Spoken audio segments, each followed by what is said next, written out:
ग्रंथ लेखक एक ग्रंथ निर्मिती बाळंतपणाचं काम असतं.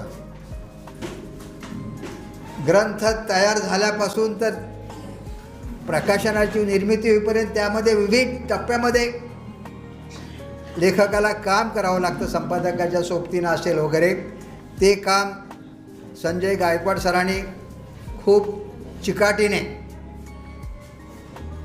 आता आमच्याकडे सुद्धा जवळजवळ 1083 लेखक आहेत गेल्या 50 वर्षामध्ये.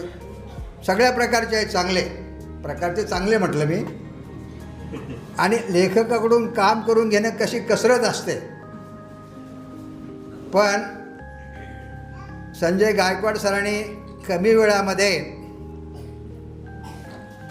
राजमाता जिजाऊंचा ग्रंथ मराठीमध्ये केला आणि लागलीच मला कळलं की ते इंग्रजी करू लागले, हिंदी करतात. आणि त्यावेळेस मी म्हणालो असाच लेखक आपल्याला वारंवार भेटत गेला पाहिजे आणि याचा पिच्छा आता सोडायचा नाही.